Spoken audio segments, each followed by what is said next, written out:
one tower collapses and the other collapses. Carol Maureen, our CBS News correspondent based in Chicago, is just back from this part of New York City. Carol? Dan, I think I was in the second collapse or an explosion right after that, because I was trying to make my way around Stuyvesant High School. I believe that's correct. I'm not a New Yorker. But I was coming toward the World Trade Center looking for CBS crews and asked a firefighter if he saw any. He told me to walk down the middle of the road. All of a sudden, there was a roll, an explosion, and we could see coming at us a ball of flame stories high. He and others screamed, "Run," and I ran. I fell. One of them picked me up.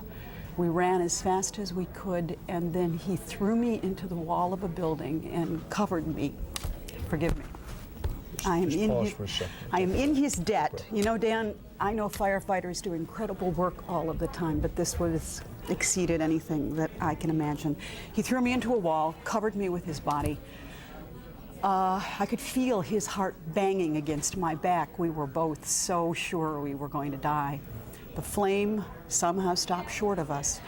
But whatever collapsed created, and you saw it in some of that video, Dan, a rain of cinders so thick that you couldn't see this far in front of you and you couldn't breathe.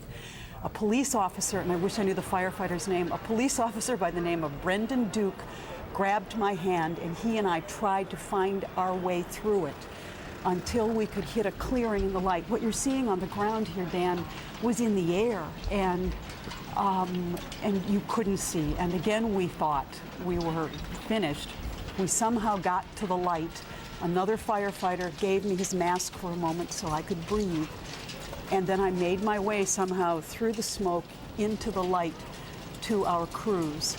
There was a cameraman there whose head was bloody, and he was trying to shoot and set up some of these shots there. The firefighters, the police, the crews, the people streamed toward me as I made my way to the Trade Center, sobbing and crying and trying to call home on dead cell phones, but they couldn't get through. There is so much fear out there even now because of gas main leaks. There was a point at which I watched firefighters run. Someone threw me forward.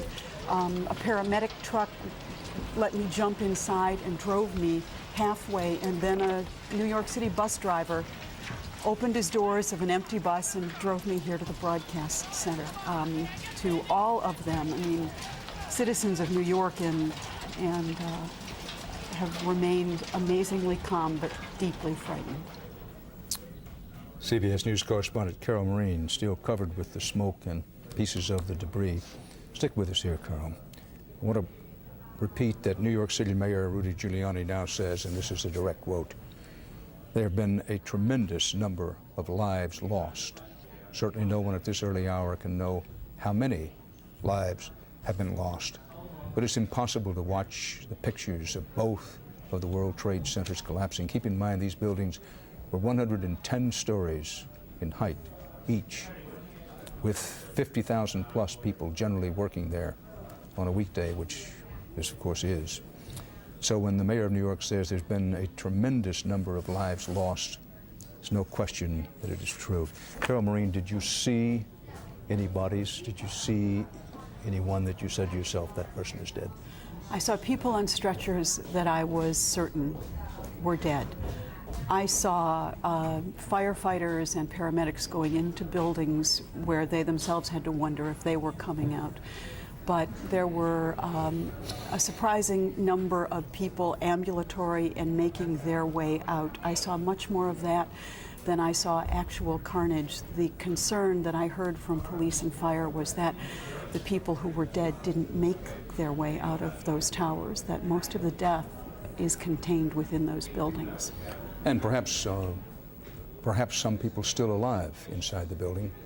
That